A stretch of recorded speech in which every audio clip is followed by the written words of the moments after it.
Mesdames et messieurs, bonjour, ici Vincent Aurélien-Lapopin, bienvenue à votre bulletin de nouvelles TVCL où nous couvrons toute l'actualité du territoire des Laurentides, d'une partie de la Naudière et d'une partie de l'Outaouais. Nous commençons cette semaine à Saint-Donat où tous les ans, le maire et le conseil municipal demandent l'aide des enfants pour illustrer leur carte de Noël. 3 dessins seront utilisés, il y aura donc 3 gagnants d'âges différents et chacun gagnera une heure de temps de glace à l'Arena et un cadeau surprise d'une valeur de 50 $. Pour participer, les dessins doivent être au crayon feutre ou crayon de bois. Il faut inscrire lisiblement au verso du dessin le nom, l'âge, l'adresse et le numéro de téléphone du participant. Un seul dessin par feuille sur un papier format 8,5 par 11. La date limite pour remettre les dessins est le 18 octobre 2024 et il faut les remettre au 490 rue principale. Pour plus d'informations, écrivez à viviane.miron@saintdonat.ca ou appelez au 819-424-2383 au poste 239. Selon le portrait populationnel produit par la santé publique de la Naudière, un enfant sur 4 de Saint-Donat ou de Notre-Dame-de-la-Merci décroche avant la fin de son secondaire. La municipalité de Saint-Donat a été interpellée par cette donnée et, par le biais de la démarche de proximité, a développé une programmation gratuite de 8 ateliers conférences pour les parents d'enfants âgés entre 6 et 17 ans. Toutes les activités se tiendront à l'école Notre-Dame de Lourdes, située au 495 rue principale. Les sujets des activités incluent la prévention de l'intimidation, la gestion de la colère et des conflits, l'enfant qui s'ennuie, écran et jeux libres, également prendre soin de soi comme parent, la communication et la discipline positive, l'anxiété de performance chez les ados et l'anxiété chez les enfants. Découvrez la programmation complète des ateliers et inscrivez-vous sur le site web de la municipalité de Saint-Donat. Ce projet est rendu possible grâce à la participation financière du Comité régional pour la valorisation de l'éducation par l'intermédiaire de la mesure 1.3 de la politique gouvernementale de prévention en santé.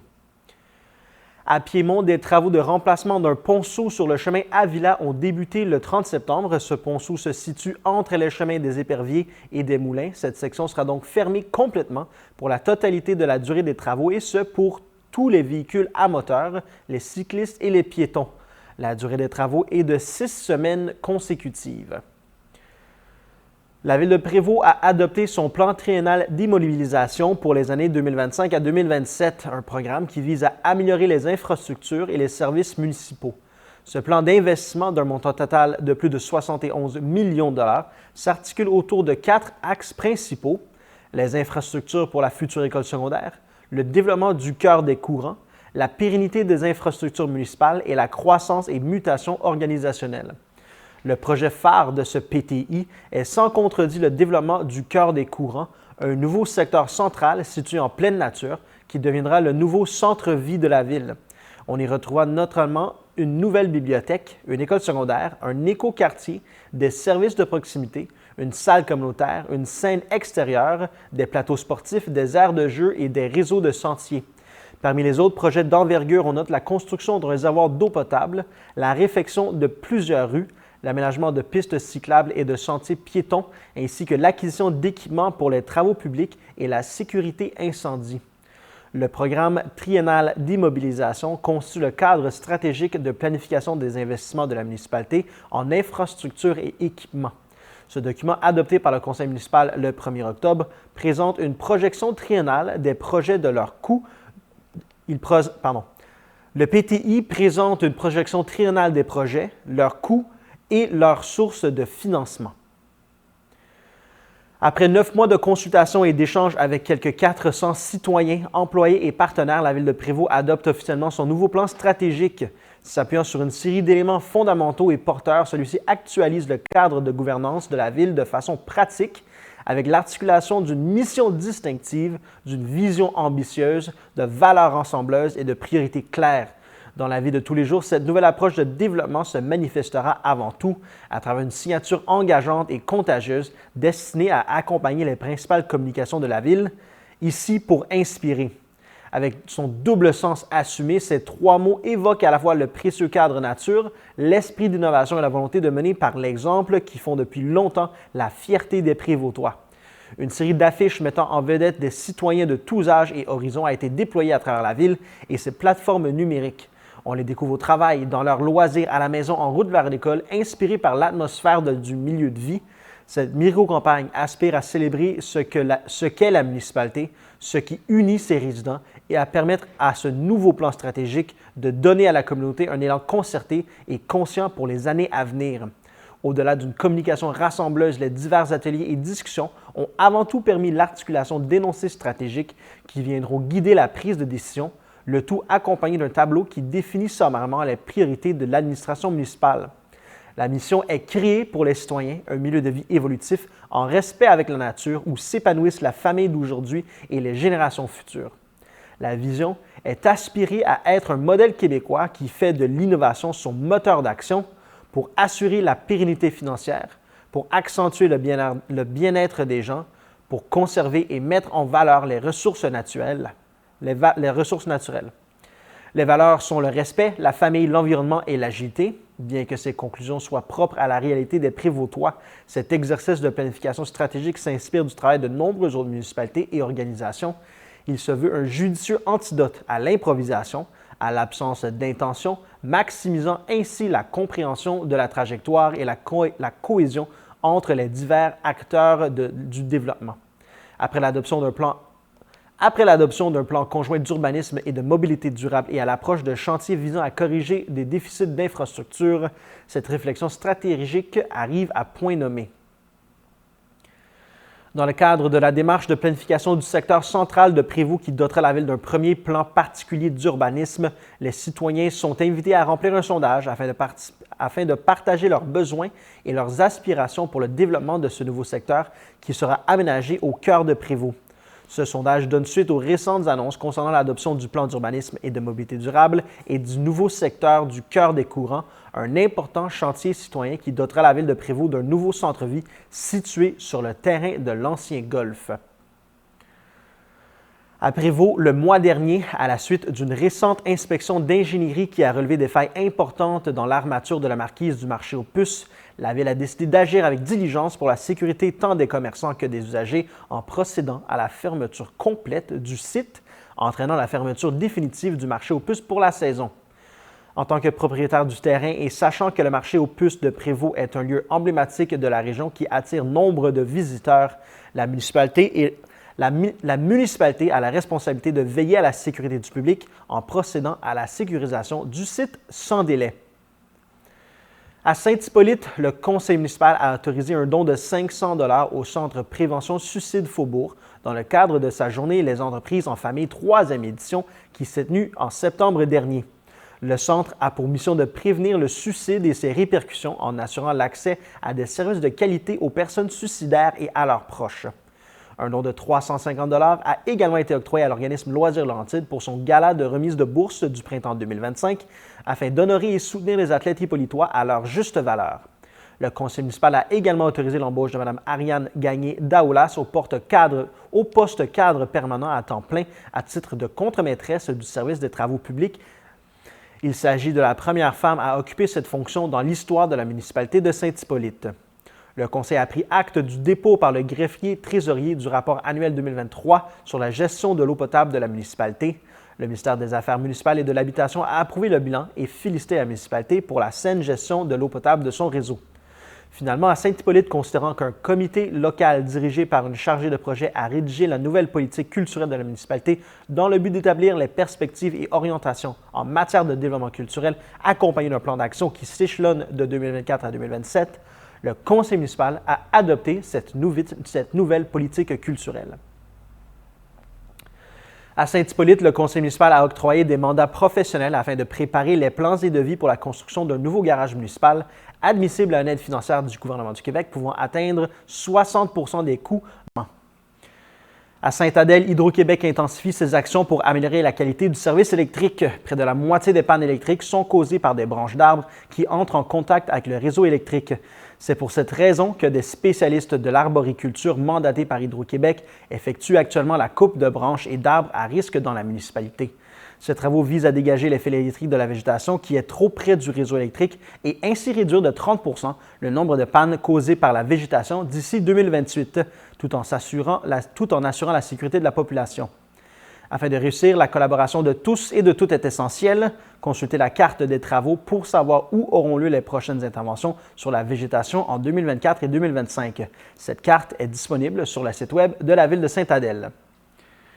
Grâce à l'entente de développement culturel conclue avec le ministère de la Culture et des Communications, la Ville de Sainte-Adèle a fait l'acquisition de magnifiques panneaux d'exposition extérieure. Pour la première exposition, la Ville souhaite mettre en lumière le talent de photographe de ses citoyens dans le cadre de concours photo ayant pour thème « Un beau moment ». À travers l'objectif de votre appareil photo ou de votre cellulaire, faites découvrir votre beau moment à Sainte-Adèle. Un endroit que vous chérissez, un paysage qui vous touche, un événement à ne pas manquer, votre histoire favorite, votre activité ou encore votre activité préférée. 10 photos seront sélectionnées pour l'exposition qui sera installée sous l'esplanade de la Place des Citoyens pendant la saison hivernale.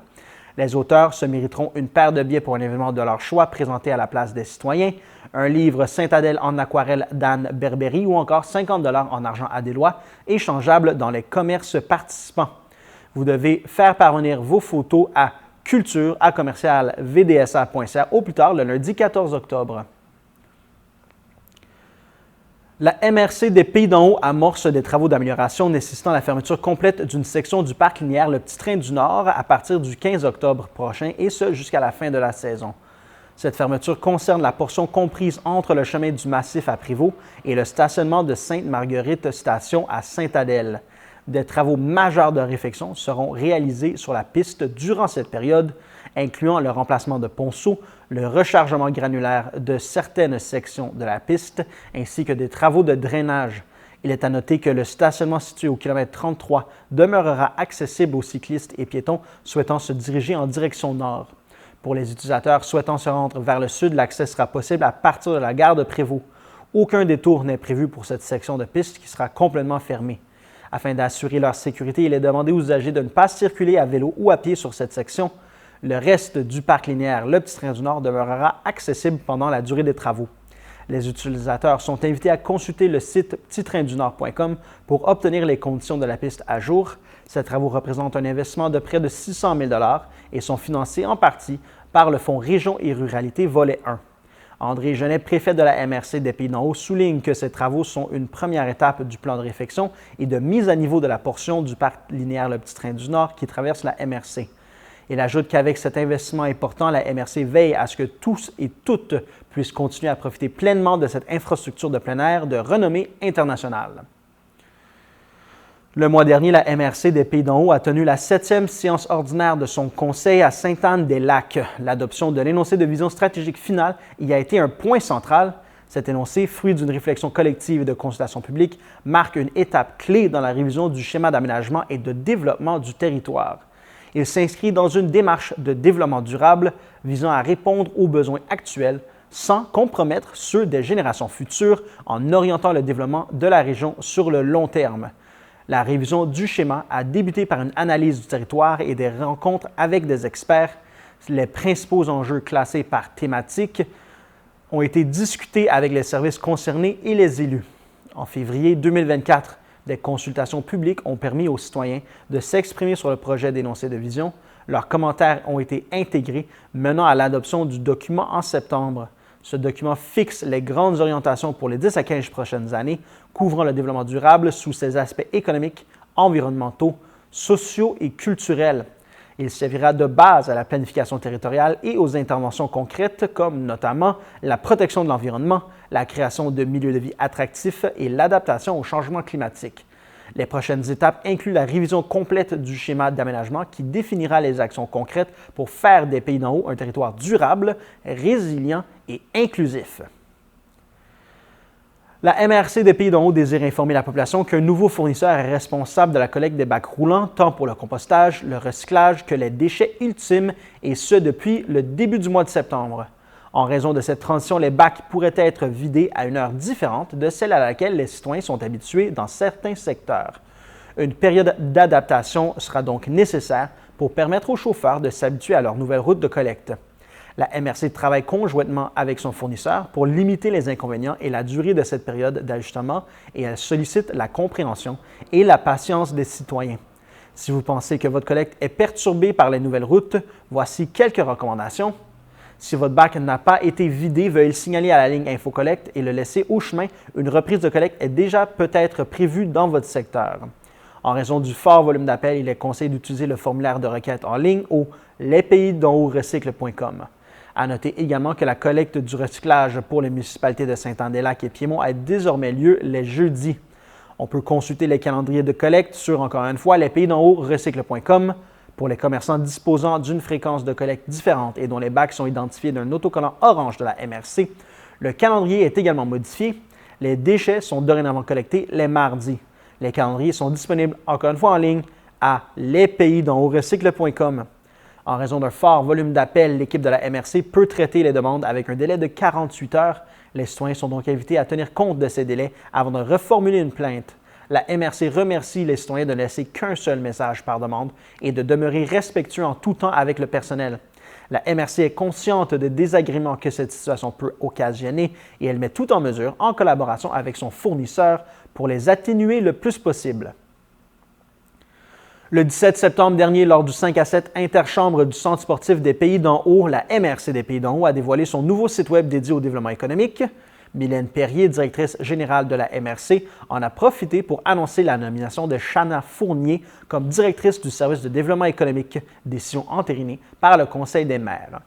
Mis en place par le service de développement économique de la MRC, ce portail a été conçu pour faciliter l'accès aux ressources essentielles pour les entrepreneurs de la région, qu'il s'agisse d'informations sur les programmes de financement, d'outils pratiques ou d'actualités pertinentes pour soutenir leur démarche de démarrage et la concrétisation de leurs projets d'affaires. En plus du site Web, les entrepreneurs pourront également obtenir des informations via les pages Facebook et Instagram du service de développement économique, offrant ainsi une présence active et continue sur les réseaux sociaux pour partager les nouveautés, les opportunités et les événements à venir. Ce nouveau site vise à devenir un point de référence incontournable pour les entrepreneurs locaux en leur permettant de bénéficier d'un accompagnement simplifié et d'une vue d'ensemble sur les opportunités et les soutiens disponibles sur le territoire. Chana Fournier, directrice du service de développement économique, affirme que la MRC est déterminée à offrir aux entrepreneurs de la région tous les outils et le soutien nécessaires pour leur permettre de prospérer.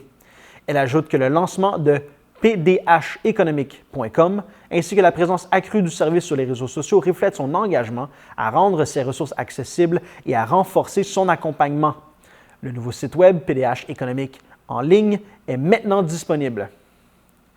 Afin de faciliter l'accès au commerce situé autour du chantier sur le chemin du lac Millette, la Ville de Saint-Sauveur annonce qu'après un premier essai couronné de succès, un passage piétonnier sera mis en place toutes les fins de semaine jusqu'au 25 octobre afin de traverser le chemin du lac Millette. Accessible par le stationnement commercial situé de l'autre côté de la rue, soit près de la SAQ et du restaurant Au Beau Dôme, cette passerelle réservée aux piétons permettra à ceux-ci d'accéder à la Belle Province, au nettoyeur Daou, au Sushi Taxi et à la boutique Sport Denis Parent. Cette mesure s'ajoute aux nombreuses mesures mises en place par la Ville pour adoucir les impacts de la réfection des infrastructures routières et d'aqueducs du chemin du lac Millette. Il y a eu modification du phasage des travaux pour réduire les impacts sur l'activité commerciale. Il y a eu publication d'un dépliant exposant les détours routiers pendant les travaux. Il y a eu diffusion des détours sur les plateformes Google Maps et Waze. Il y a eu des pancartes de signalisation, création d'une ligne téléphonique dédiée aux commerçants et des canaux de communication constants avec la Ville. Il y a également eu des incitations à s'inscrire au service d'alerte de la communauté. La Ville ne laisse donc rien au hasard pour informer et soutenir les commerçants pendant cette période difficile et faciliter l'accès à leur commerce. Ces travaux sont actuellement prévus jusqu'au 13 décembre. Considérant le rythme soutenu de l'avancée des travaux et le respect des délais, tout semble indiquer que cette date de clôture demeurera. Revenez-nous après la pause.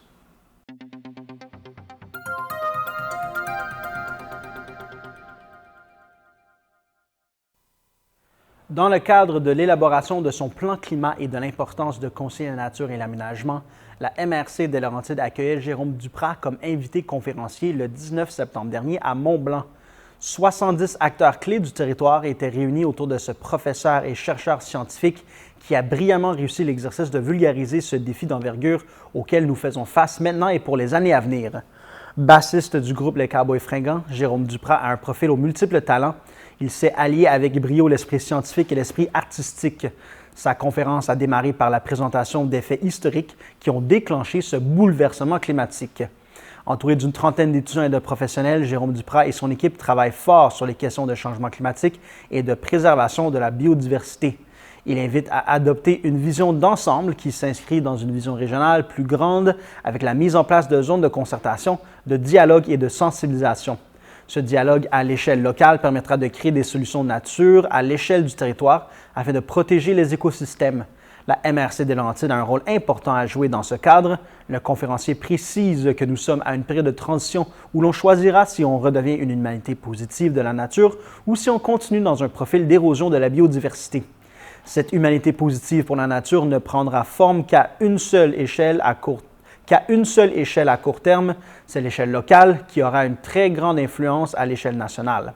Chaque territoire est hétérogène avec une nature, une culture, un tissu économique différent et tous les acteurs seront essentiels dans la mise en place du plan climat. Depuis leur début, Jérôme Duprat et son groupe Les Cowboys Fringants sont très investis dans la lutte contre les changements climatiques et la préservation de la biodiversité. Pour conclure, Jérôme Duprat affirme que nous sommes dans la bonne direction.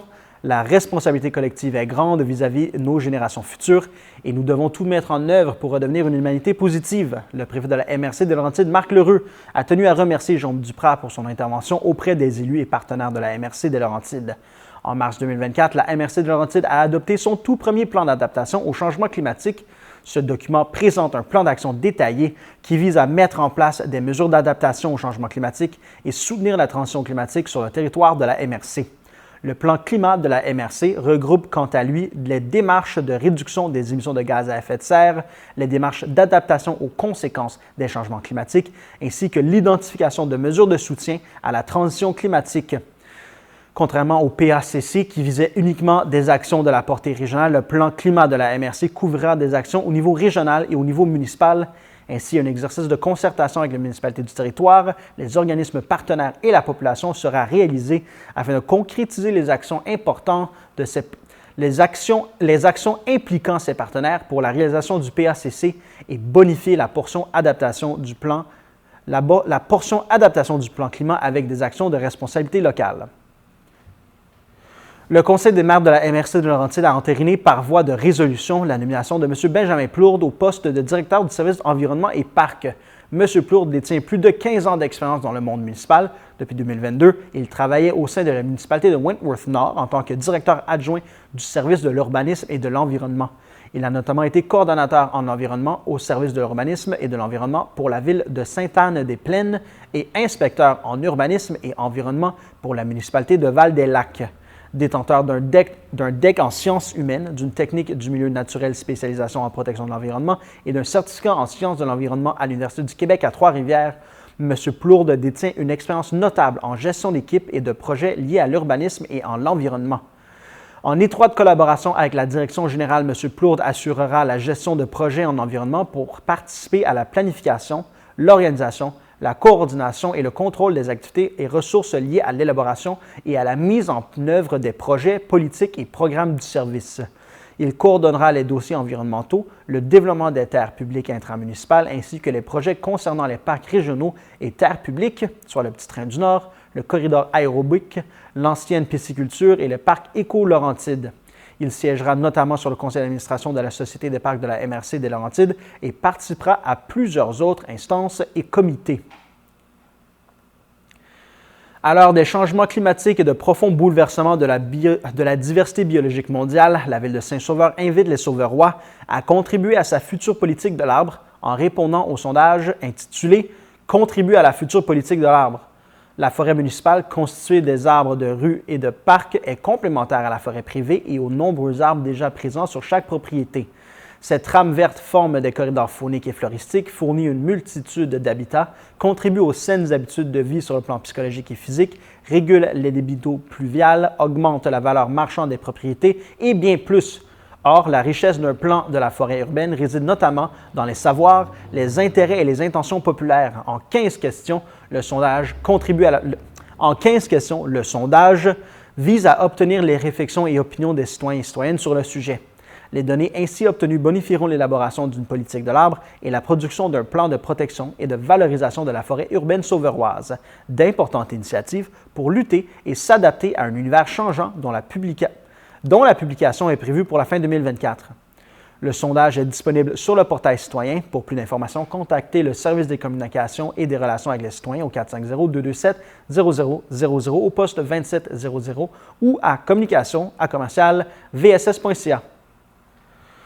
Le ministre de la Santé, Christian Dubé, et la députée de Labelle, Chantal Janotte, ont annoncé que les services en ophtalmologie seront bientôt de retour à Mont-Laurier.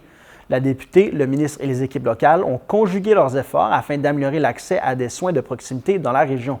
L'équipe d'ophtalmologistes de Saint-Agathe-des-Monts, accompagnée de personnel de soutien, se déplacera maintenant à Mont-Laurier pour y recevoir les patients et patientes. Grâce à l'engagement du personnel et des médecins, cette réorganisation permettra d'assurer des services de proximité à la population. Rappelons qu'il n'y avait plus de services en ophtalmologie sur le territoire du réseau local de services Antoine Abel depuis mars 2020. Depuis, les citoyens et citoyennes étaient orientés au centre multiservices de santé et de services sociaux de Saint-Agathe-des-Monts afin de recevoir les soins auparavant donnés à l'hôpital de Mont-Laurier. Les traitements étant récurrents, les patients et patientes dont la condition nécessite souvent qu'ils soient accompagnés devaient effectuer de nombreux déplacements. Finalement, les équipes tiennent à remercier la Fondation du Centre hospitalier de Mont-Laurier qui assurera le financement des équipements médicaux requis. Le CI3S des Laurentides annonce le départ de M. Sylvain Pomerleau, qui occupait les fonctions de président-directeur général adjoint. Avec son équipe de direction, la présidente-directrice générale, Mme Julie Delaney, assurera la continuité de tous les dossiers pilotés par le CI3S des Laurentides. L'organisation d'une offre de soins et services variés de qualité et de proximité demeure une priorité. Pour planifier la relève à cette fonction, un processus de sélection devra s'orchestrer. Rappelons que, selon la législation en vigueur, une nomination au poste de PDG adjoint relève d'une décision du Conseil des ministres. Le CI3S de Laurentides regroupe des hôpitaux, des CLSC, des centres d'hébergement, des centres de protection et de réadaptation pour les jeunes en difficulté d'adaptation, des centres de réadaptation en déficience intellectuelle et en troubles du spectre de l'autisme, des centres de réadaptation en déficience physique et des centres de réadaptation en dépendance. Le CI3S de Laurentides, c'est plus de 100 installations et une grande famille d'experts au service de la santé et du bien-être de la population.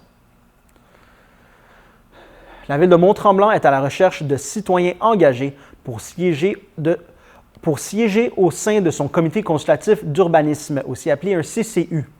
Le CCU joue un rôle clé en examinant les projets soumis et en formulant des recommandations au conseil municipal. C'est l'occasion idéale pour ceux et celles qui s'intéressent à l'aménagement du territoire et au développement durable. Les critères d'admissibilité sont résider à Mont-Tremblant, être disponible périodiquement pour des réunions, habituellement en matinée les lundis. Envoyez votre CV et votre lettre de recommandation avant le 25 octobre 2024 à l'adresse Ville de Mont-Tremblant, au 1145 rue de Saint-Jovite à Mont-Tremblant, code postal J8E1V1. Envoyez-le à l'attention de M. Charles-Étienne Sigouin, coordonnateur Division de développement du territoire. Vous pouvez également envoyer le tout par courriel à cesigouin@villedemonttremblant.qc.ca. La Ville de Mont-Tremblant et sa ville jumelle Châtel en France offrent un stage étudiant rémunéré à Châtel à un étudiant de Mont-Tremblant. La Ville de Mont-Tremblant prend en charge le coût du transport aérien jusqu'à concurrence de 1 200 $, alors que l'hébergement est offert gratuitement par la famille du stagiaire de Châtel. Pour être admissible, vous devez répondre aux critères suivants. Vous devez résider à Mont-Tremblant, être aux études et âgé de 18 à 29 ans, être disponible de 6 à 8 semaines entre la fin juin et la fin août 2025. Vous devez vous assurer que votre famille accepte d'accueillir à la maison une stagiaire de Châtel pendant votre absence. Vous pouvez remplir le formulaire en ligne avant le 15 janvier 2025. Vous devrez avoir votre curriculum vitae et une lettre de motivation. La Ville de Mont-Tremblant a profité des Journées de la culture pour dévoiler sa toute nouvelle politique culturelle. La politique culturelle, issue d'une démarche de consultation rigoureuse, reflète la volonté de la population et des intervenants du milieu culturel de faire rayonner la culture au sein de la communauté. La culture occupe une place centrale dans le quotidien. Elle rassemble, enrichit les vies et contribue à faire de Mont-Tremblant un lieu chaleureux et accueillant. Investir dans la culture, c'est offrir à la population l'opportunité de s'épanouir, de découvrir et de rêver. La politique culturelle de la Ville a pour objectif de soutenir les artistes locaux, de rendre la culture plus accessible et de valoriser le patrimoine. Elle incarne l'engagement de la ville à encourager la créativité et à faire de son territoire un espace où l'expression culturelle est une richesse partagée par tous et toutes. La ville remercie chaleureusement tous ceux et celles qui ont contribué à l'élaboration de cette politique culturelle. À Mont-Tremblant, du 9 octobre au 3 novembre, la salle Alphonse Desjardins accueillera l'exposition Hôtels et pensions, les débuts de la villégiature, présentée par la Société du patrimoine SOPABIC. Profitez de cette occasion unique pour plonger au cœur de l'histoire et découvrir les origines de la villégiature sur le territoire. À travers une sélection d'objets d'époque, de photographies historiques et de documents d'archives, découvrez comment ces premiers établissements ont façonné le paysage culturel et économique de la région. L'exposition aura lieu à la salle Alphonse Desjardins à l'Hôtel de Ville. Visitez le site web de la Ville pour consulter l'horaire de l'exposition. Pour tout renseignement, communiquez avec le service de la culture, des loisirs et de la vie communautaire à Culture et loisirs à commercialville-de-Mont-Tremblant.qc.ca ou appelez au 819-425-8614. Le conseil de la MRC d'Antoine Labelle a annoncé le départ de Mme Mylène Maillère, directrice générale, qui quittera officiellement ses fonctions le 8 octobre prochain. Mme Maillère, en poste à titre de DG depuis plus de 8 ans, aura contribué significativement à la réalisation et l'avancement de nombreux projets et dossiers de l'organisation. À l'emploi depuis 2009, Mylène Maillère a d'abord occupé le poste de greffière secrétaire trésorière adjointe et ensuite celui de directrice générale adjointe. C'est finalement de 2016 à 2024 que Mme Maillère a occupé les fonctions de directrice générale.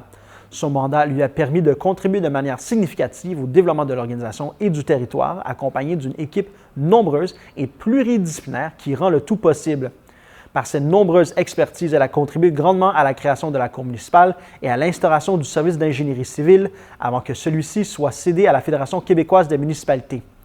Elle a participé au déploiement de plusieurs projets régionaux d'envergure, pensons entre autres au projet de construction du réseau de fibre optique de la MRC, à la création de la stratégie d'attractivité territoriale L'Autre Laurentide, à l'implantation de la stratégie jeunesse et à la création du comité AD Vision, en plus de la signature de l'importante entente dans le cadre du programme de soutien au milieu municipal en patrimoine immobilier. Cette dernière a permis de soutenir financièrement des propriétaires d'édifices patrimoniaux dans la restauration patrimoniale à la hauteur de plus de 2,5 millions de dollars pour ne nommer que ceux-ci. C'est lors de la séance du conseil de la MRC du 24 septembre dernier que l'intérim de la direction générale a été confié à Mme Myriam Gagné. Occupant le poste de directrice générale adjointe depuis 2019, Mme Gagné assurera la poursuite des dossiers et de mandats de l'organisation durant le processus de sélection d'une nouvelle direction générale.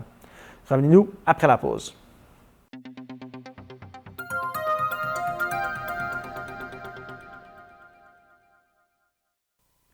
La MRC Danton Labelle poursuit la mise en œuvre de son entente de vitalisation du Fonds Région et Ruralité, conclue avec le ministère des Affaires municipales et de l'Habitation en annonçant l'octroi d'une enveloppe de 1 150 426 $ à 5 projets exceptionnels.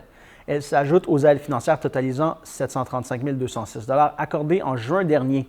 L'appel de projet s'étant déroulé du 3 octobre 2023 au 12 janvier 2024 avait pour objectif la réalisation de projets ou d'initiatives pour soutenir la vitalisation et l'amélioration de services ou d'équipements pour la population afin d'agir positivement sur la vitalité du territoire. L'appel de projet concernait les organismes municipaux, les communautés autochtones, les coopératives, les organismes sans but lucratif et les organismes de réseau du milieu de l'éducation. En plus de soutenir les projets conventionnels, cet appel visait également à soutenir des projets à caractère exceptionnel, structurants pour la vitalité du territoire, pour lesquels se retrouve l'adéquation avec les axes de vitalisation et le besoin de recourir à des sommes importantes pour la réalisation du projet. Ainsi, les 5 projets suivants reçoivent un appui financier. D'abord, le CLD de la MRC d'Antoine Labelle obtient 250 000 $ afin de réaliser le projet de restauration de la pisciculture de Lac des Écorces. Ce projet consiste à obtenir les droits d'utilisation de l'emplacement actuel, à réaliser plusieurs travaux de conversion et d'ajout technologiques importants pour en faire un modèle québécois, tant pour son mode de fonctionnement, son exemplarité environnementale et pour sa gouvernance. Ce financement est conditionnel au respect des critères d'admissibilité du programme. Le Centre de plein air de Mont-Laurier reçoit une enveloppe de 232 000 $ afin de construire et aménager un espace de location d'équipements de plein air. Celui-ci permettra à la fois d'offrir une variété d'équipements accessibles à tous, en plus de pouvoir assurer la durabilité des équipements et de procéder aux réparations nécessaires. Ensuite, la municipalité de Lac-du-Cerf obtient 250 000 $ pour son projet d'installation de blocs sanitaires au site de la plage, d'aménagement d'un grand préau et un espace de rangement pour les équipements pour amener l'électricité et la fibre optique, en plus de créer un emploi. Ce projet permettra au parc La Biche de devenir un lieu présentant des caractéristiques s'apparentant à un petit parc régional. L'organisme Cultiver pour nourrir reçoit 168 226 $ pour la création de nouveaux emplois et de formations dans le domaine maraîcher.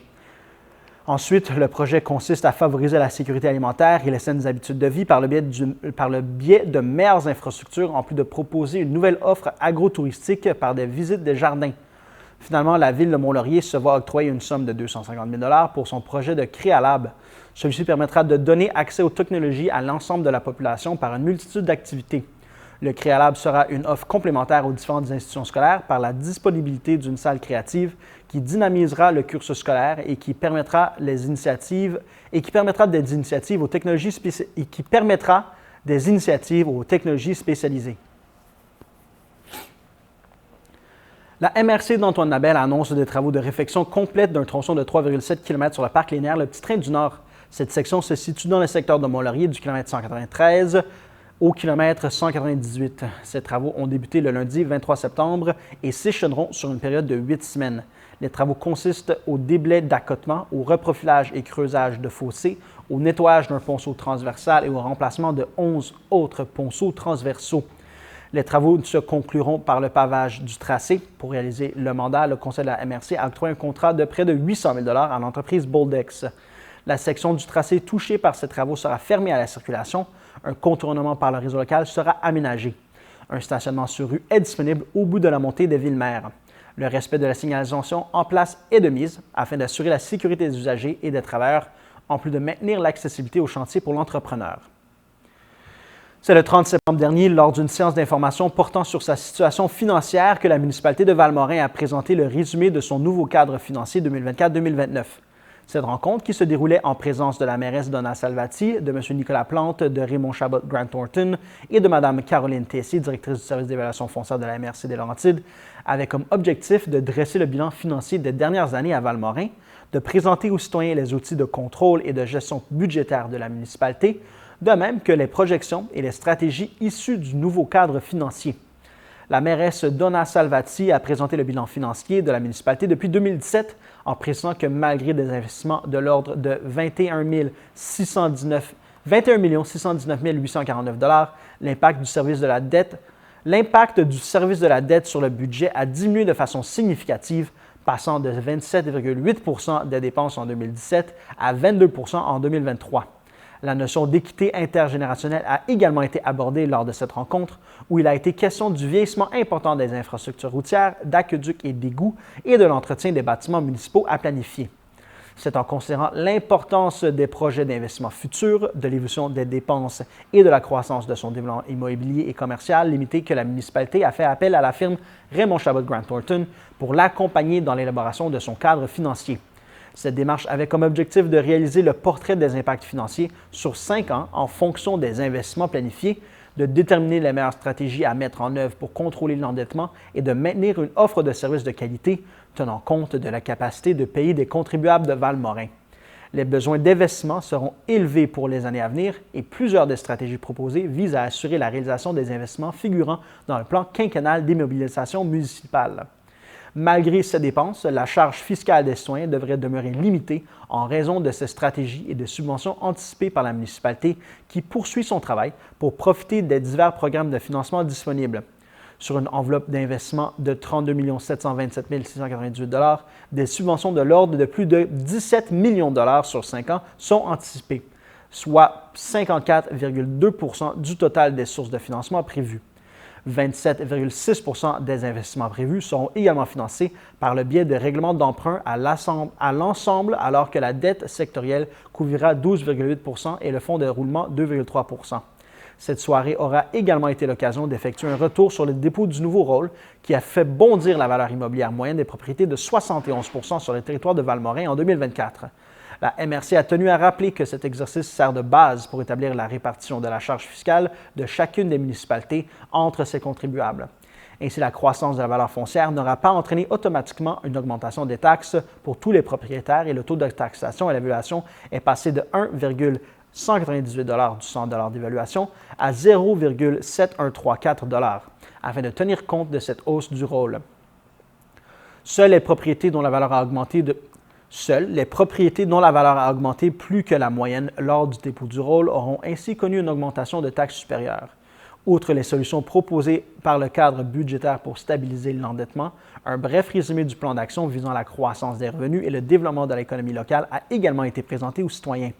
Parmi les actions prévues ou déjà en place, on retrouve les avis d'assujettissement d'immeubles par droit de préemption qui permettront de cibler des immeubles à vocation commerciale ou autres dans le périmètre urbain, la modification du règlement de zonage dans certaines zones du noyau villageois pour assurer une densification harmonieuse, des incitatifs au développement visant les promoteurs de projets, la poursuite de la revitalisation du cœur du village pour créer un milieu de vie attrayant et la mise en œuvre du plan d'action réalisé en collaboration avec Vive en Ville visant le développement commercial et résidentiel dans un village où la rivière et la montagne ont une grande influence sur le développement.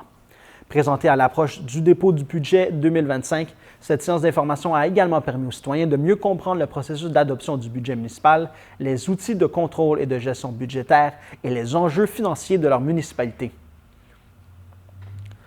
La politique de gestion du fonds vert étant maintenant adoptée, la municipalité de Val-Morin est à la recherche de projets porteurs innovateurs afin de protéger l'environnement, les écosystèmes, la biodiversité et afin de sensibiliser la population valmorinoise sur ces enjeux. Qu'il s'agisse d'études ou de travaux de recherche, d'activités ou campagnes de sensibilisation et d'éducation, d'actions structurantes, d'événements de nature environnementale ou de projets visant la protection de l'environnement, les projets peuvent être soumis par des organismes de Val-Morin. Ils doivent poursuivre une mission basée sur les orientations de la politique en environnement en vigueur, en plus de correspondre au thème de la politique, soit l'eau, le sol, l'air, la biodiversité, la gestion des matières résiduelles, la lutte contre les changements climatiques ou la consommation d'énergie. Les projets déposés seront analysés et étudiés par le comité consultatif en environnement. La municipalité a constitué un fonds disposant d'une enveloppe globale de 20 000 pour soutenir les projets répondant aux critères recherchés. La mairesse de Val-Morin, Donna Salvati, mentionne que qu'avec cette enveloppe de 20 000 les membres du conseil municipal souhaitent favoriser l'émergence d'initiatives visant la protection des richesses naturelles et du territoire. Elle ajoute que les événements perturbateurs qui se produisent en raison des changements climatiques sont beaucoup plus fréquents qu'auparavant et qu'il est donc du devoir à tous d'agir afin de protéger l'environnement. Pour en connaître davantage sur les critères d'admissibilité et sur les étapes à suivre pour le dépôt d'un projet, visitez le site web de la municipalité de Val-Morin. La municipalité de Val-Morin est à la recherche d'artisans pour son marché de Noël. Si vous êtes un artisan céramiste, peintre, un tisseur, vous travaillez le bois, vous produisez le meilleur miel de la région, vous créez les plus beaux bijoux, vous souhaitez vendre vos produits à l'approche des fêtes, le marché de Noël aura lieu le week-end du 7 et 8 décembre dans le noyau villageois. Pour envoyer votre dossier de candidature, vous devez remplir le formulaire disponible sur le site web de la municipalité.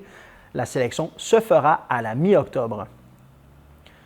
À Val-Morin, afin d'éviter l'attente et d'assurer la qualité des services offerts au comptoir de l'urbanisme et du développement durable, il est maintenant nécessaire de prendre rendez-vous avec un préposé. Pour ce faire, communiquez avec la réception de l'Hôtel de Ville au 819-324-5670 au poste 3800. La municipalité de Val-David invite ses citoyens à répondre à un bref sondage afin d'évaluer les outils de communication qu'elle utilise pour les informer. Avec l'évolution rapide des moyens d'information, le service des communications a développé divers outils au fil des années pour rendre l'information municipale accessible à tous. Ce sondage vise à recueillir des avis sur l'utilisation, l'efficacité et l'appréciation des outils actuels en contenu diffusé afin d'améliorer les stratégies futures en fonction des besoins de la population. Ce sondage de 5 questions est anonyme et sera disponible jusqu'au 18 octobre 2024 sur le site web de la municipalité.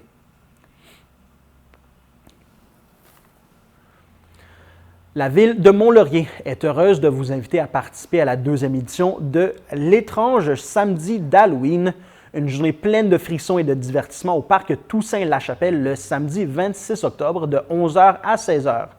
Cet événement gratuit est ouvert à tous et promet de faire vibrer petits et grands avec une multitude d'activités captivantes, soit des jeux gonflables, des jeux géants, une zone de cirque, un concours de décoration, de citrouilles jusqu'à 15 heures, du maquillage, des feux de camp, de l'animation de jeux par l'Anthropique et bien plus encore.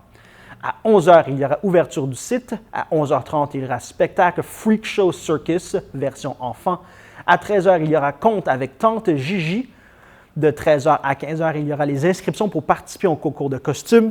À 14h30, il y aura le spectacle Freak Show Circus, version adolescent. À 15h30, il y aura un concours de costumes et annonce du gagnant du concours de décoration de citrouille. Pour consulter la programmation complète, visitez le ville-monlaurier.qc.ca dans la section événements. Le 31 octobre aura lieu la Nuit d'horreur au cinéma Laurier. Pour célébrer la fête d'Halloween et vivre des moments terrifiants et inoubliables, 2 films d'horreur y seront projetés à tarif réduit, soit Sourire 2 et Ne jamais lâcher.